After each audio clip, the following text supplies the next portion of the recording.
Crossing Borders. And I am your host, Anjali Wasan. I welcome you to our first show.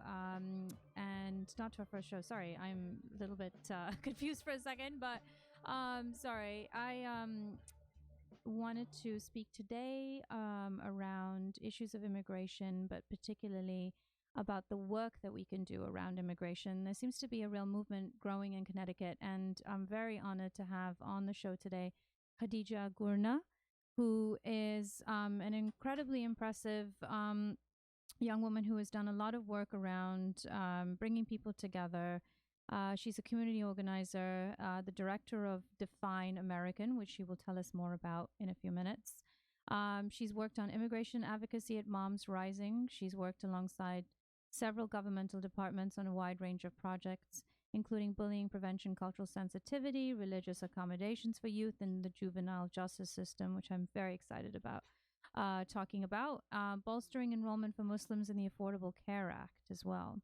She's the recipient of the White House's Champion of Change Award and of the EMAC Special Award in Health Disparities from her alma mater, the Yale School of Public Health. Welcome, Khadija. Thank you so much for having me. Um, It's a pleasure to be here and to get to know you better, Anjali. Thank you. And I want to start off the show just kind of understanding a little bit about you and your personal immigration story. So, you were born in Kenya, Mm-hmm. and Yes, you moved to the U.S. in 2001. Is that right? that's correct. Yes, I've been a bit of a world traveler. I've lived in different places. My dad died when I was 16, and so, like many people, been I was a perpetual student, going to different places looking for an education, and so I had just finished up my degree in Canada, and I came to America to try to figure out um, about getting a master's program. And I met my husband, and he's Puerto Rican and lived in Connecticut at the time, and we met in Baltimore. And yeah, so we at it was just this was as you mentioned, it was in 2001, and so I came in June 2001, and the country changed so much. And so we had a long conversation with him about what it would look like applying for us to be together, for us to stay here, whether I should go home. And we knew that going home would mean going home to Kenya, that is to apply for a um, permanent status change, could mean that I couldn't, like many people right now, like you see with the Muslim ban, people are unable to get back. Mm-hmm. So we were married, um, and it was the way that we knew that we could stay together, because if we spent a little bit more time, like if I went back to Kenya and got to know each other a little bit more, and we could, maybe we wouldn't be able to be together. So we got married after knowing each other not so very long, and I mean, 18 years in, so we're doing well on that front. But Good. I'm glad it has a happy yeah, but ending. it definitely was a turning point in my life, and a time that the world changed for many Americans, including our family. Yeah, it sounds like an incredibly, I mean, you have this unique position of having, first of all, lived in Canada, and then experienced what the culture is like there, and then coming to a pre 9/11 United States, and then sort of re entering as in a post 9/11. Can you talk a little bit about what that was like? First of all, the differences that you noticed between being, and do you identify as a Muslim American or Muslim woman? How would you identify yourself? Oh, definitely. I do identify as a Black Muslim woman, and um, my children are, my husband being Puerto Rican, my children are Afro Latinx, and so there's a lot of complicated identities there. Well, the America that I experienced, and which I the identity that I hold most closely to me, being a Black Muslim, is partly because of the space that was created for me in America when I came here. I happened to be in Baltimore, and there's a big community. The Muslim community there is very diverse, and one of the places that I landed was in this very diverse, uh, robust Black Muslim community. And so I experienced America, not just 9/11, but I experienced America through that lens, coming into America and experiencing, because the immigrant experience, what you think of America and how you experience America is very different for um, Black Muslim immigrants versus Black Muslims who are indigenous to America. And Mm-hmm. so I was welcomed in, and my sisters, the people that I'm closest to, my oldest friends in America, are still live in Baltimore, are Black Muslims. And so that really shaped how I felt. And so as I was experiencing how people were the growing anti-Muslim sentiment, but I was right in the middle of a Black Muslim community who Mm-hmm. have gone through Jim Crow, who've gone through a whole lot in America and found their place, found their strengths, and have a resiliency, that, and I think that has shaped me. That has shaped my work, my parenting, and how I see myself in this place, and that I understand that um, this these strong sentiments aren't new and aren't unique to this Mm-hmm. time, but we can and must flourish. I see through the resiliency of the Black experience in America that this is not unique. And that's how I went into this time. That's how I went into 2001 in the middle of this Black Muslim community, and then marrying a Puerto Rican American who there's a lot of history there around Puerto Ricans, and so I think I experienced it understanding that my struggle was unique. We're all interconnected, and all these stories are differing stories, and also to understand that whatever I was experiencing, that the people before me had experienced in a much greater magnitude, and to be sensitive and cognizant of that in my advocacy. I think that, I mean, that's incredibly valuable. Understanding, first of all, I think, like you said, this longer narrative that there has been this history of this, like you, as you said, sort Fear of, of other, right? yes, Fear of other, exactly, fear, and it, exactly. and and an attempt to define and call back to my organization, Define American, attempt to define what American is, right? And Mm-hmm. so I've being in these spaces, a very American space, like Black Muslims have been in America for almost as long as America's been, as we know, the United States, right? So this very strong urge to define Americans very narrowly, and Mm-hmm. um, that in that in that in that in that work in that systemic process, leaving out a great deal of the country. A great deal of people who are deemed others, who are not white, who are not Christian. And so um, that has been my experience. And so I think I've been on this journey understanding that, and understanding that yes, I was in the margins, but as a newer immigrant, I'm coming into the margins with people who have been here much longer than even some of the people who define themselves like, who've been here definitely longer than the president's family, but are now being classified as the other by that Mm-hmm. very same administration, right? Right, right. I think it's so interesting that term American. I find still the idea that American equals white, is is Mhm. is is is shocking to me that it still lingers, and it lingers among the communities of color as well. I mean, in the South Asian communities in Connecticut, I often hear it. Well, yes, she's Indian, and her husband is American. And when I ask them to kind of further define what that means, it turns out that he's usually white. Um, and that's what they mean by American. So I find it really fascinating that that's still around and highly problematic. And so what you're saying is that exactly that this is first of all something, a term that needs to be redefined, and that the problematic language kind of implies something behind the meaning, that this is a problem in how we define who's been here how long, and who truly kind of identifies as American. um, what was it like to be in this community, and how did it inform you? You said it informed you greatly in how you were a parent, and then how you have created your organization and your work. Tell us a little bit about that. Yeah. So the organization that I'm part of right now absolutely is. I just joined it, and it was founded by a writer, Jose Vargas, Antonio Vargas, and he is a prominent writer. He's undocumented, and he, uh, they, this organization was started by three of him along with three of his friends came together, and as you know, he was fully cognizant of the rising anti-immigrant sentiment and what that would mean to him to be undocumented. He came out as undocumented, and what would that mean to him?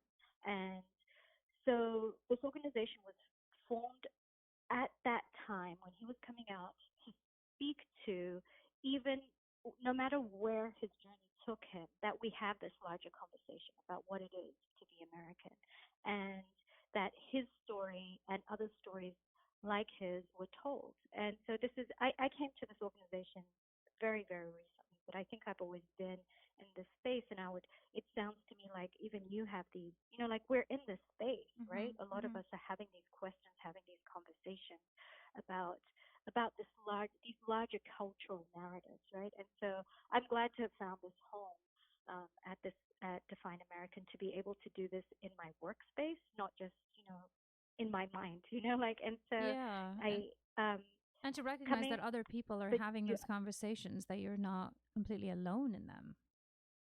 Yeah, and I really admire like the strength it must have taken to know that putting your story out there would make you this vulnerable, and that he took Mm. from that moment in time, he's created something bigger than him, bigger, and is given us all a home or a place to have this conversation. And so if you go on our website, there's a lot of videos about different people telling their stories itself, and kind of what we're doing here, right, Jen? I really want to hear more about your story too. But the story, as you're speaking to me, you're speaking to me about my story itself, right? And Yeah. so that was the space that Define American is trying to create. That we tell these stories of self, and through this storytelling, that we tell a bigger story about what America is. And I want to go back to something that you said, which was in your private space when you have a conversation and somebody says somebody's husband is American, and what they mean by that is they're talking about the person being white. And I think something that was very important, like I said, coming as an immigrant to America, that we're not always honest about our communities' Mhm.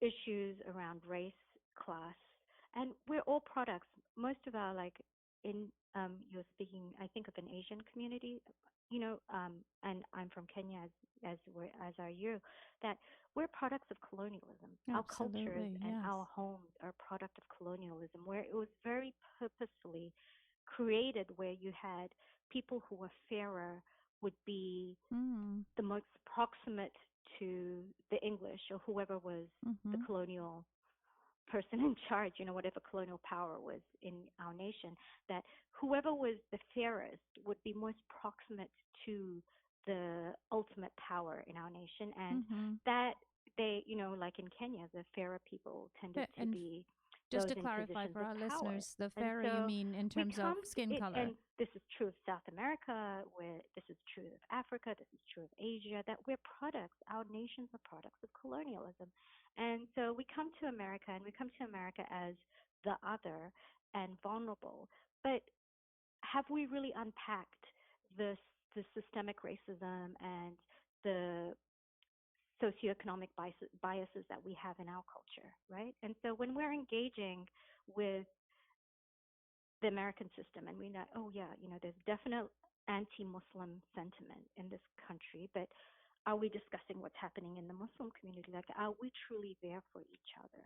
And so, being part of the Black Muslim community and the Latinx Muslim community is being in the middle of these conversations and recognizing thought leadership from Black Muslim leadership, Black Muslim leaders, and honestly getting down to the bottom and having these discussions about how as we discuss and engage systemic racism, that we must do the same in our own communities, in our own spaces, right? And because what are we doing? Are we looking for more rights for ourselves while leaving behind people?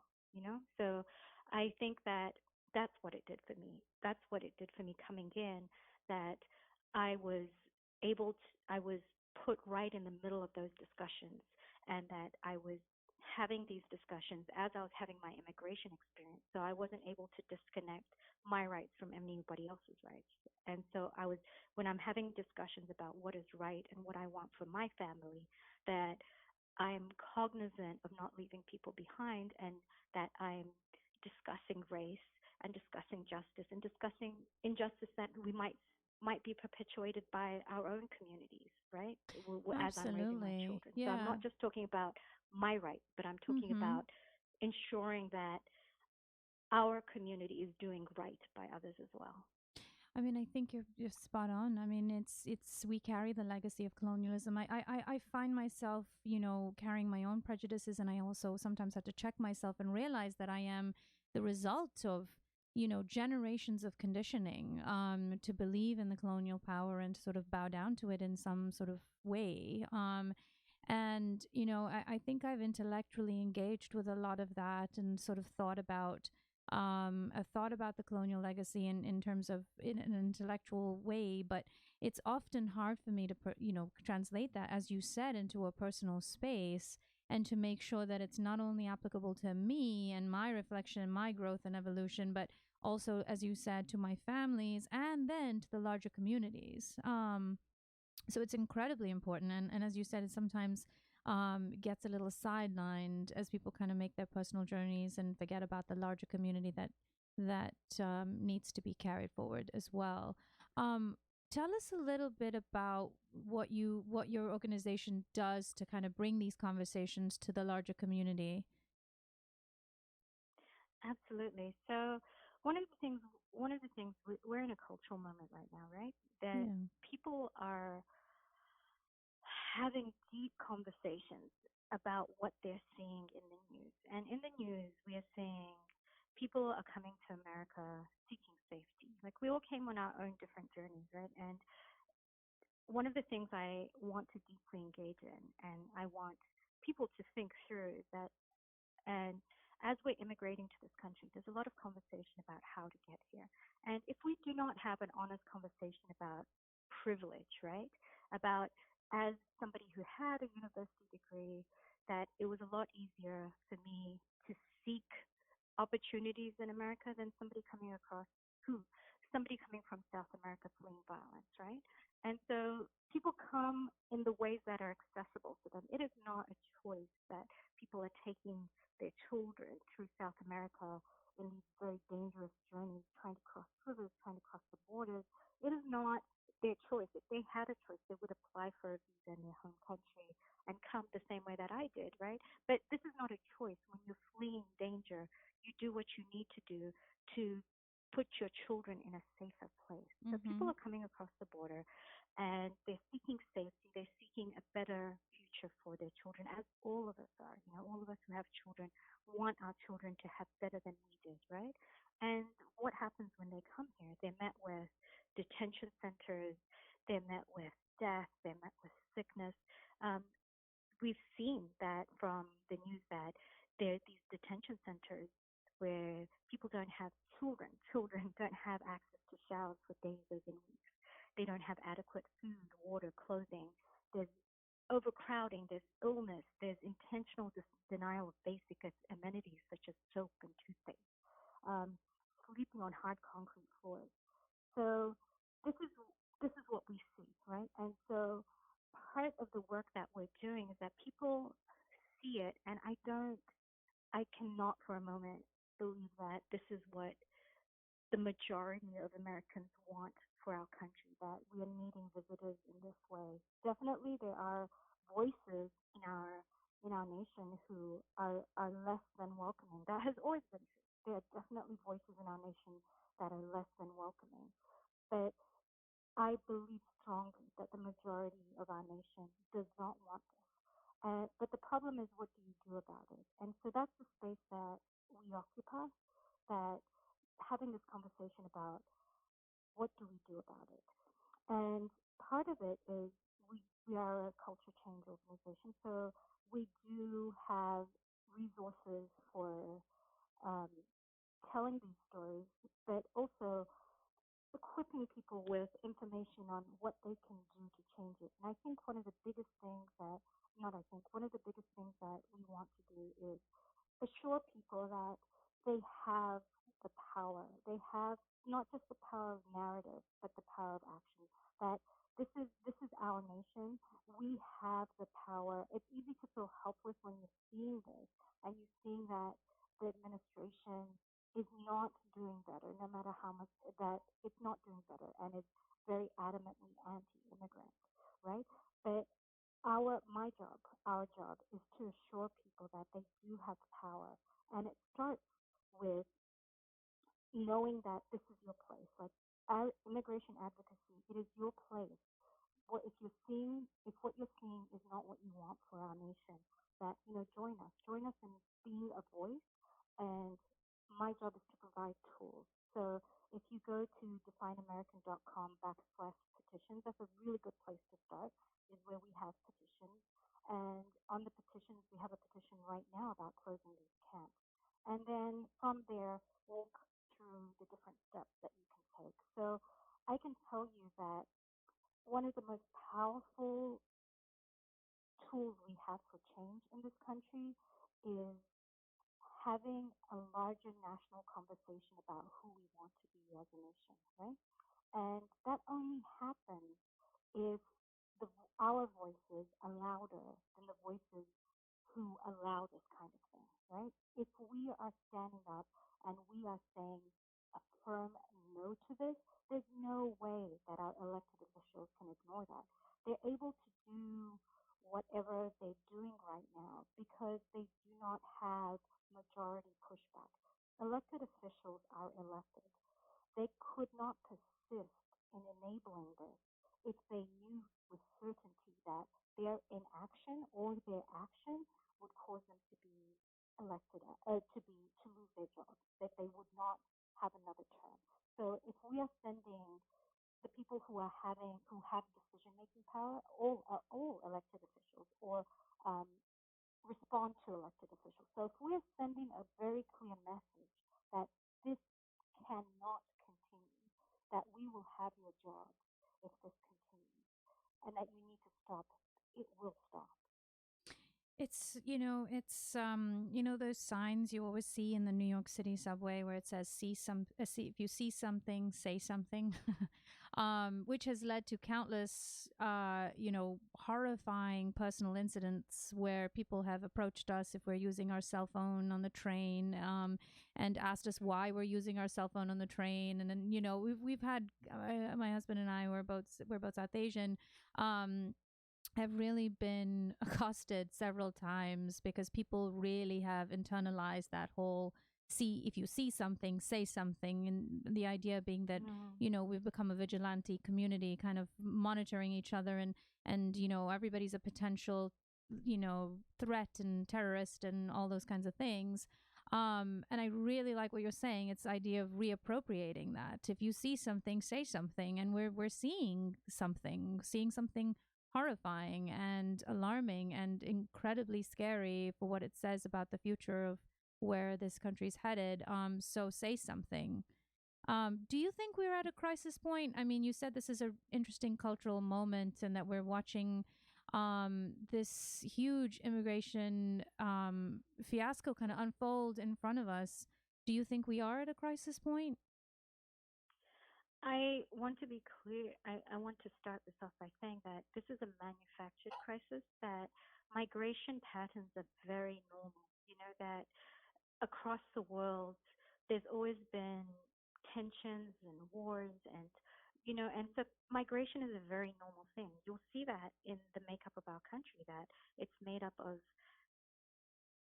you know, centuries of different immigrants coming to this country seeking safety. So migration is normal. What's abnormal and is absolutely created in terms of a crisis? Is there a crisis? Absolutely, but it's a manufactured crisis. Mm-hmm. There right now, the just in this year, right? The the administration got billions, billions. We're not talking millions. We're talking billions of dollars to for immigration, right? For immigration enforcement or for processing immigration. So it's not that they do not have the money to process immigration, to process asylum seeking in a more humane way. It's because they're actively making the decision to not give soap, not give toothpaste to these kids. They're making active decisions to make this process as hostile and as difficult as possible to discourage immigration. So it is not that we are unable to process this in a better way. It's that We're unwilling people to are do making so. decisions not to process in a better way as a deterrent to immigration. And Mm-hmm. because of that, that's why we're seeing this crisis. So I hope we are at a point in our nation's history where we're going to take that in and say that our tax dollars are being used to do these things, right? And that we are not going to accept it. This is not who we're going to be as a country. That, yes, there are many things that are confusing. There are many things that questions people have about immigration. And I hope we can answer some of those questions. You know, you can go on our website definitely. We talk about a lot of these things, a lot of these systems that are happening to cause these fluxes in migration. But I think more importantly is just making this human connection that no matter what you think of political systems, put that aside. We're talking about babies. We're talking about Mm. children at the border who are being treated so horrifically. And I know because this is my work that there is better and cheaper ways. Like one of the examples is the family case management program. It costs much less to say when somebody comes and seeks asylum at the border or wherever they are, you can put them, you can say, okay, here's your court case and we will process you and you will have an opportunity to plead your case and say, this is why you should be allowed to claim asylum in the United States. But people usually come knowing that they're coming to family members or friends here to seek asylum, right? They'll Mm-hmm. stay with family. So people will go into the community, stay where they need to stay, and process their asylum. That is so much cheaper than putting somebody in a detention center. And it gives them access to lawyers and community and an ability to actually plead their case. If they don't have a case, that's a different question. But just that ability to plead Mm-hmm. the case, it is so much cheaper to go with family case management. So why aren't we doing it? The Trump administration got rid of the program and is now slowly reintroducing it. But they got rid of the program in the middle of what they say is a migration crisis. This is only because it's cruelty. It's not because you don't have the resources to do a better job. It's because you're making an active decision to be cruel. And And do you so, think it's part of this I, larger thing that you're saying about sending this message out that immigration's not encouraged anymore, that migration is into the United States is not encouraged? Do you think that that's behind that? oh, absolutely. And when we're talking about immigration, what kind of immigration? Do we have this system at the Canadian border? We don't, right? It's No, at the right. southern border. This is not, it's very purposeful and it's a very deliberate Well, attack he's on also made immigrants of color. he's often made It's a, statements about the right kind of immigrants. I mean, he's often said that mm-hmm. he's invested in growing the country for the right kind of immigrants to enter. And we know that very many horrifying names he's called people from certain countries. So yeah, it does seem like the sentiment, as you said, is anti-immigration, but specifically for people of color entering from poorer nations. Exactly. Yeah, exactly. And so I think that the space that I'm in and the space that you're in clearly, and I hope the space that the majority of your listeners are in, is that this is not going to be our narrative. This is not going to be how we define American, right? We have the opportunity in a moment of crisis to do better, to create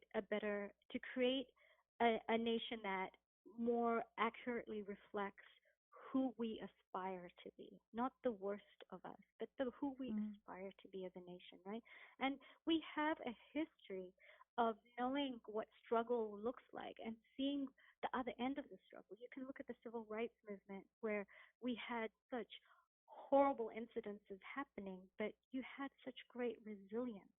And we are still there's still a way to go, in terms of civil rights. There's still a long way to go, but you can see from those struggles of the past the possibility, the potential of being a better us, right? And there's always been these struggles. There's always been these struggles in our nation, and it's a moment in history calling us to be on the better side, to build a better nation of this. What do you suggest people do in terms of, well, so we've talked about your your vote and your knowledge and your political stance meaning something in terms of advocating for the right thing. What can people do in terms of cultural sensitivity and their personal connection to immigrants and people of color in the community? What would you say for sort of an everyday um, movement? Like what can we all do on a daily basis in our everyday lives? Well, I think there's many different levels that we can approach this, right? So the very personal, I discussed that I have young children, and I'm very conscious about the spaces that they're in and the stories that they're telling and the things that they're hearing and how we're having conversations. So on a personal level, right, as you mentioned earlier, right, in New Haven, there are so many great movements. There's so many powerful organizations doing the work. I highly encourage people to get involved, to support them, to lift them up, because the personal is the political, right? And Mm-hmm. so I highly encourage to get involved in whatever way makes sense to you, whether it's protests about immigration enforcement, whether it's looking at organizations such as Sanctuary Kitchen, which helps refugee women gain economic independence by learning how to be caterers. So there's different ways that you can engage in the personal level, right? But and also in the national. Of course, once again, I'm going to speak to my organization, Define American. Please visit us on defineamerican.com. Sign up. We will send you very, very occasional emails about different ways you can take action. I think an awareness that Mm-hmm. I, what I'm hoping I'm leaving you with is that an awareness that your participation is the movement, right? That the movement isn't an other. The movement isn't me. The movement isn't my colleagues. The movement isn't us. And that we need you to be with us in order to make these bigger changes. And that these bigger changes are not only possible, but they're inevitable. I think, I absolutely have no doubt that we will prevail. It's just how and when that will happen, and it needs an us. And so I will leave you with that to your participation is absolutely crucial to creating that better America, creating the better future for all of us. And so on a personal level, yes, here in New Haven, find your spaces and volunteer in those ways. Find a movement space that you're comfortable with. Start having that conversation. I think one of the things that I found most powerful, and that doesn't help, that people are most cautious about, is how to have conversations with people in your life that like people who are low key anti-immigrant, like who a lot of, as being an immigrant, this is not true of my family, but I'm saying that for a lot of people, having conversations with family is a big struggle, Mm-hmm. right? And so Mm-hmm. we have resources on our website where how you can have these conversations about immigration. But I think starting there and looking for your place, your comfort, what ways make sense to you to engage. And we're a cultural change organization, so we encourage people to engage with the media. We encourage to write an op-ed, to write. That the more stories we tell, the more noise we make, the more, like as you said, see something, say something. The more that we say, the more that we're defining the narrative, and that the narrative doesn't become that this is who we are Mm-hmm. to caging kids, right? That being making sure that people speak up and have a space to in this movement, and this is a collective movement. This is an us. Fantastic. I couldn't, I mean, it's just so well said. I think the engagement, as you said, the engagement piece, sometimes, what we see is overwhelming and we get a little bit almost paralyzed by how much we're seeing and where to start and what to do. But as you said, engagement can start on a very personal level, and can happen in any way that you're comfortable with. On that note, I just want to let our listeners know that there is going to be a rally to support Connecticut immigrant communities this evening at 6 o'clock, on the steps of New Haven City Hall at 165 Church Street. I recommend you come out at 6 o'clock to see, what people are doing to rally around immigrant communities in Connecticut and to make our voices heard, and to really keep hate out of our state. Khadija, thank you so much for joining us. And thank you everyone for listening. This is 103.5 FM, WNHH Community Radio. We'll see you in 2 weeks.